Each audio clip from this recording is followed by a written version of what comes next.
इस वीडियो में हम एक इम्पॉर्टेंट टॉपिक डिस्कस करेंगे। बेसिकली ये कोऑर्डिनेशन केमिस्ट्री का टॉपिक है। ओके, ये है electron filling order of different complexes. हम इसमें tetragonal elongation, tetragonal compression, square planar, perfect octahedral, trigonal bipyramidal, ferrocene, जैसे ट्राइगोनल प्रिज्म मतलब स्क्वायर पिरामिडल, ये सब का ऑर्डर डिस्कस करेंगे। Okay, energy filling order. इस पर आप देखेंगे, आपने नेट का PYQ देखा होगा तो उसमें क्वेश्चन आते हैं डायरेक्टली। ओके, तो ये बहुत इंपॉर्टेंट है, इवन फेरोसीन से तो आते ही हैं। ओके, तो चलिए स्टार्ट करते हैं। पहले हम देखेंगे टेट्रागोनल इलोंगेशन। पहले हम देखेंगे टेट्रागोनल इलोंगेशन। सो देखिए गाइस, इसमें क्या होता है ना, टेट्रागोनल इलोंगेशन में जो हमारा जेड स्क्वायर होता है ना, DZ स्क्वायर, उसमें इलेक्ट्रॉन आता है। तो अब देखिए सोचिए कि DZ स्क्वायर में अगर आपका इलेक्ट्रॉन आ गया ना, तो उसमें इलेक्ट्रॉन ज़्यादा हो गया तो वो रिपल्शन की वजह से पहले से दूर चला जाता है।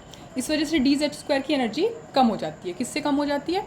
Comparatively DX square minus Y square से कम हो जाती है। ओके, तो चलिए लिख लेते हैं।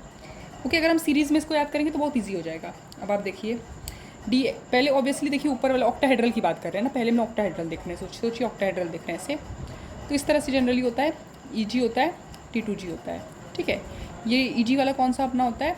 ये होता है DX square minus Y square DZ square. ये अपना होता है DXY DYZ DXZ। ओके, अब देखिए टेट्रागोनल इलोंगेशन अगर आपको कोई बोले ना, तो हमने कहा ना इलेक्ट्रॉन इसमें कहाँ आता है? इस Z में आ जाता है। ठीक है, तो इसमें इलेक्ट्रॉन आता है Z में, इसलिए Z दूर चला जाता है तो एनर्जी लो हो जाता है। तो X स्क्वायर के कंपैरेटिवली Z की एनर्जी लो है, मतलब Z जहाँ आएगा ना उसकी एनर्जी XY के कंपैरेटिवली लो हो जाएगा। तो यहाँ पे देखिए कैसे ऑर्डर लिखेंगे, आप बस समझ के लिखेंगे तो आपको कोई दिक्कत नहीं होगा।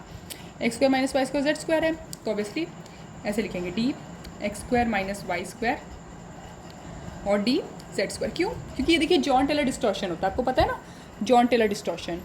ठीक है, ये एक्चुअली इसकी वजह से होता है, जॉन टेलर डिस्टॉर्शन। ये देखिए हम BSc लेवल से पढ़ते हैं कि इसकी वजह से जो होता है ना स्प्लिटिंग हो जाता है। जैसे ये होता है इस तरह का नहीं होता है। ओके, एनर्जी लेवल डिफरेंट हो जाता है, इसलिए हमें ये याद करना ज़रूरी है। अब हम ये नेट के लेवल पे ये तो नहीं लिख सकते ना कि मतलब कि ऐसे वाला लेवल नहीं दिखाते हैं। अब हम ये तो हमने स्कूल लेवल पे पढ़ लिया है। Okay, DX square minus Y square Z square क्यों इसका लो हो गया? क्योंकि इलेक्ट्रॉन इसमें आता है, रिपल्शन की वजह से ये दूर चला जाता है, इसलिए ये लो होता है। फिर Z वाला इसमें भी वो भी लो चला जाएगा। देखिए इसमें Z किसमें इसमें, तो ये लो हो गया ऑब्वियसली, और ये बाकी दोनों बराबर हो गए। मतलब देखिए जिसमें Z है ना वो लो हो गया और बाकी ऑब्वियसली उसके ऊपर चला गया। तो ये है ऐसे DXY लिखेंगे और बाकी दोनों में Z है तो ये बराबर कर देंगे हम। ठीक है, बस अब टेट्रागोनल इलोंगेशन आ गया तो कंप्रेशन आप उसके हिसाब से लिख लेंगे। टेट्रागोनल कंप्रेशन, इतना अगर हम समझ के लिख लेंगे ना तो ये पूरा टेबल ही लिख लेंगे, फिर हमारा गलती होने का चांस ही नहीं है कि कन्फ्यूजन हो जाए। क्योंकि नेट में डायरेक्ट सवाल हमने देखा है इसमें। ओके, आप PYQs चेक कर सकते हैं, आपको मिल जाएंगे। तो टेट्रागोनल कंप्रेशन हुआ। बस कंप्रेशन में क्या होगा ना, जो हमने इलोंगेशन में देखा तो Z में इलेक्ट्रॉन थे, इस बार X square minus Y square में होगा तो इसका एनर्जी लो होगा। सिंपल बात है, तो Z वाले हमेशा ऊपर चले जाएंगे, मतलब केस ऐसा ही होगा। बस इस बार Z वाले XY वालों से ऊपर चले जाएंगे, तो बस उसको लिख लेंगे इस बेसिस पे DZ square DX square minus Y square. बस देखिए हमने ये चेंज किया, इसको आगे किया, इसको इस तरह से आगे कर देंगे और बराबर कर देंगे DXZ DXY। ओके, चलिए थर्ड हो गया स्क्वायर प्लेनर। स्क्वायर प्लेनर में सोचिए, स्क्वायर प्लेनर में क्या होता है ना, अब जैसे सोचिए हमने ये लिखा है ना, बस स्क्वायर प्लेनर में क्या होगा, ये इस तरफ आ जाएगा। ठीक है, आपको ये ध्यान देना है, ये इस तरफ आ जाएगा, ये इधर चला जाएगा, और कुछ खास नहीं होने वाला है। बाकी सब आप पूरा वैसे ही लिखेंगे, बस ये वाला जो अपना होता है ना, ये हमारे इधर चला जाता है और ये इधर चला जाता है। ठीक है, तो इसको लिख लेते हैं। क्या लिखेंगे? पहले तो देखिए वो तो सेम ही होगा, DX square minus Y square, फिर लिखेंगे DXY, ये इधर किया, इसको इधर किया, DYZ स्क्वायर और DYZ is equals to DXZ। ठीक है, इतना लिखा। चलिए फोर्थ में ऑक्टाहेड्रल। ऑक्टाहेड्रल कौन सा है? वही हमारा जो अभी हमने लिखा, सबसे ईजी ऑक्टाहेड्रल ही है, वो हम बहुत स्कूल लेवल से जानते हैं। BSc MSc में तो रिवाइज हो ही गया, पर स्कूल में जानते हैं, क्लास 12th में था ये। ओके, ऑक्टाहेड्रल देखिए, परफेक्ट ऑक्टाहेड्रल इसे हम बोले ना, कोई डिस्टॉर्शन नहीं है इसमें। ओके, तो लेट्स सी क्या लिखेंगे, DX square minus Y square is equals to DZ square और DXY DYZ is equals to DXZ। ये वाला हमारा ऑक्टाहेड्रल है। ये हमने क्यों लिखा है? इससे ही देखिए अब हम क्या करेंगे ना, ट्राइगोनल बाइपिरामिडल, ट्राइगोनल प्रिज्म जो कि फेरोसीन है, और स्क्वायर पिरामिडल को डिराइव करेंगे। अब देखिए फिफ्थ लिखते हैं। फिफ्थ हमारा है trigonal bipyramidal.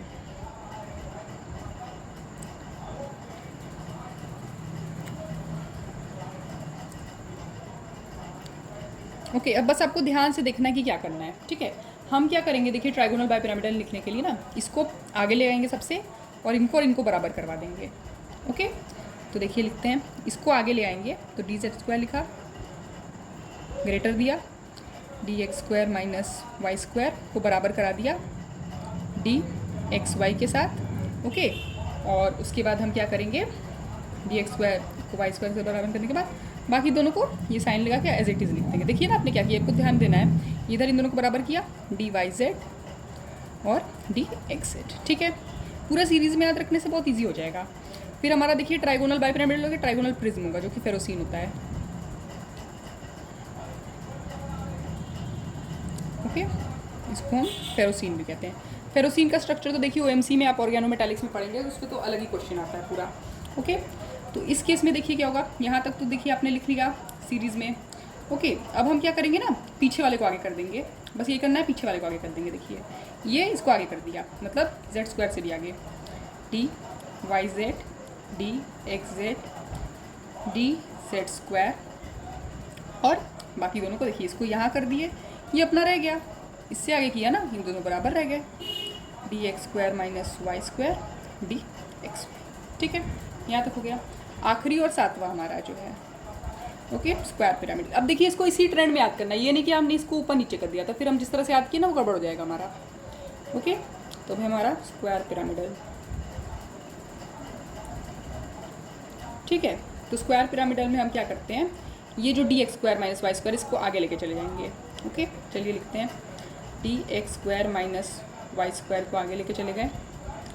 Okay, D Z square, फिर डी जेड को देखिए इसको आगे लेके चले गए और इसको सबसे पीछे लेके चले गए। देखिए इसको सोचिए, जो X square minus Y square है, इसको आगे पीछे लिखना है, आपको ध्यान रखना है, इसको हम सबसे आगे लेके चले गए, ये देखिए, ठीक है। इसको पीछे लेके चले गए, तो इसके बाद कौन आ गया, इसको आगे ले गए, इसको पीछे ले गए, ये जेड स्क्वायर आ गया इसके बाद, ठीक है। इसके बाद क्या होगा, D X square minus Y square D Z square, फिर डी, ओके, तो डी एक्स स्क्वायर तो हमारा ये इधर ही रहेगा ना, डी एक्स वाई जो है हमारा।